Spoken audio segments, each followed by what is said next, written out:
इस बार बाली विधानसभा क्षेत्र से आप उम्मीदवार हैं, तो ये स्टूडेंट पॉलिटिक्स से ये जो विधानसभा चुनाव जर्नी कैसा रहा आपका? देखिए, जर्नी तो अभी बस शुरू हुआ है।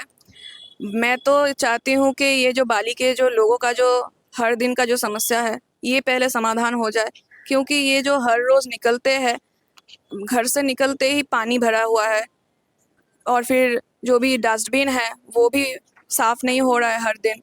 फिर रास्ता का तो रास्ता ही नहीं है हर जगह पे। कुछ जगह पे रास्ता बन रहा है, वो भी बस इलेक्शन कैंपेनिंग करने के लिए।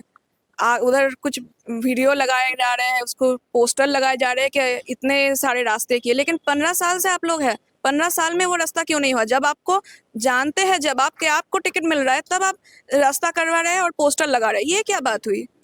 और जो इलेक्शन कमीशन बाकी सब जगह पे बहुत ज़्यादा शक्ति दिखा रहा है, लेकिन वही टीएमसी के लिए तो शक्ति नहीं दिखा रहा है।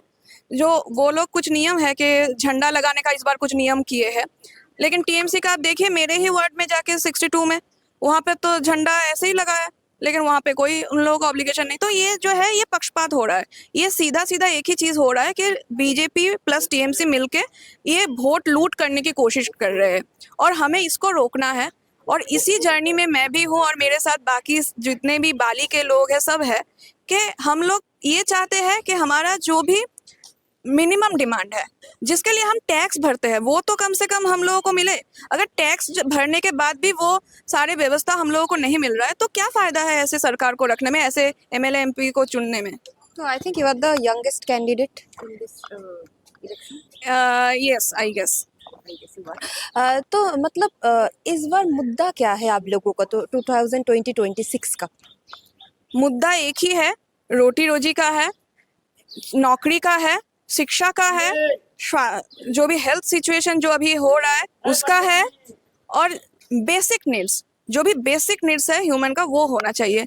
ये जो स्कूलें बंद की जा रही है और उसके हम स्कूल कम हो रहे हैं, और जो दारू का दुकान है वो हर दिन नया नया करके लाइसेंस उन लोगों को मिल रहा है। तो ये तो पहले ये साफ हो रहा है कि वो लोग क्या चाहते हैं। वो लोग चाहते हैं कि एक कोई अनपढ़ किसी को हम लेके आएंगे, बस एक दारू का बोतल पकड़ा देंगे, वो तो कुछ सवाल पूछेगा नहीं हम लोगों से कि क्या करना, क्या हो रहा है, आप क्यों ये कर रहे हैं। सवाल पूछने का जो जगह है वो बंद करने की पूरा कोशिश हो रहा है, और इसी को हमें रोकना है। इसी को हमें फिर से जो सिचुएशन है उसको रिवर्स करना है, क्योंकि पहले बाली जो है, बाली का जो एक ट्रेडिशनल जगह है और वहाँ का जो कल्चरल हेरिटेज बोल सकते हैं, तो इसके दौरान हम चाहते हैं कि वो कल्चर, वो हेरिटेज, वो उसको मतलब मेंटेन किया जाए। ऐसा ना हो कि कहीं गुंडागर्दी करे वहाँ पे आके, कोई बाहुबली उधर खड़े हो जाए, क्योंकि ये एक बाली का कल्चर नहीं है। कहीं से भी आप किसी को भी उठा के, जो सबसे अच्छा गुंडा है हर एक पार्टी बस उसको खड़ा कर रहा है। एक कांग्रेस ऐसा है जो देख रहा है कौन शिक्षित है उसको खड़ा कर रहा है, बाकी आप देखिए सब गुंडा लोगों को खड़ा किया जा रहा है। टीएमसी भी स्ट्रांग है और बीजेपी भी बहुत स्ट्रांग है, तो लड़ाई कितना कठिन है आपके लिए? देखिए, कोई स्ट्रांग वॉन्ग नहीं है।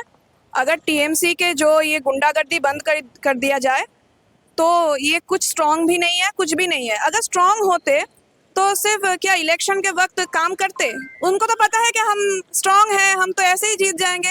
वो काम क्यों कर रहे हैं? क्योंकि उनको इलेक्शन में जीतना है। तो वो लोग स्ट्रांग नहीं है, वो बस दिखावा कर रहा है कि हम स्ट्रांग हैं। और कहीं से भी आप किसी को भी उठा के लेके आए जाएंगे और बोल देंगे कि ये मेरे लोग हैं, तो नहीं होंगे ना।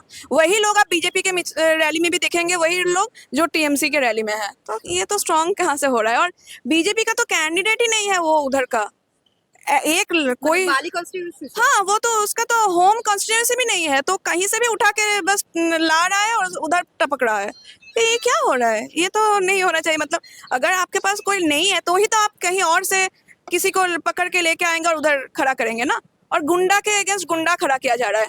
एक तो बीजेपी को आप देखिए, एक कोई भी शिक्षित लोग नहीं मिलेंगे आपको, स्टूडेंट लोग नहीं मिलेंगे, जो भी टीचर्स लोग कहाँ हैं, कुछ नहीं है। बस गुंडागर्दी जिसको आता है वो बीजेपी से खड़े होते हैं, और जिसको पैसे उठाना आता है, सिंडिकेट चलाना आता है, वो टीएमसी से खड़े होते हैं। बस यही है।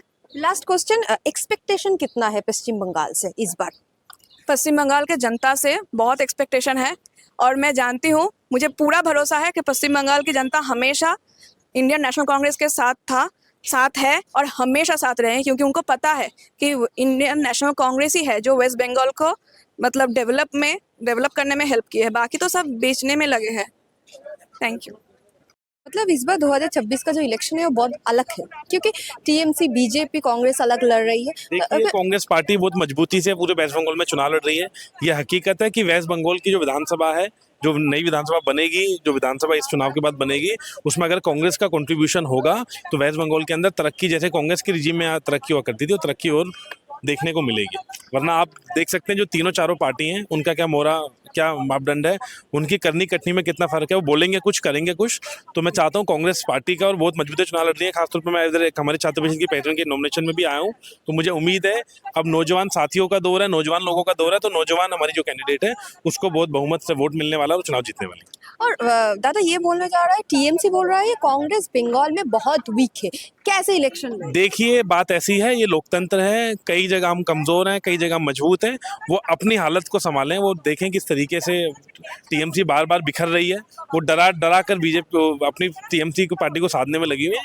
कायदे में उनसे बोलिए, मेरा कहना है कि वो अपनी पार्टी को संभालें, पता लगे चुनाव के बाद उनके सारे विधायक ना भाग जाए। तो अपनी पार्टी को तरफ ध्यान दें, कांग्रेस की तरफ भी ध्यान ना दें। एक्सपेक्टेशन कितना है, कितना से मुझे एक्सपेक्टेशन? बहुत अच्छा, मैं नंबर्स को तो आपको क्या कमिट कर पाऊँ, लेकिन बहुत अच्छा कांग्रेस का ये रख रहा है। और ये लोकतंत्र है, कांग्रेस पार्टी ने बार बार देश में तमाम राज्यों में लोकतंत्र को जिंदा रखने का और लोकतंत्र की बात करने का काम करा, तो यहाँ भी कांग्रेस पार्टी लोकतंत्र की बात कर रही है, लोकतंत्र को जिंदा रखने का काम कर रही है। धन्यवाद।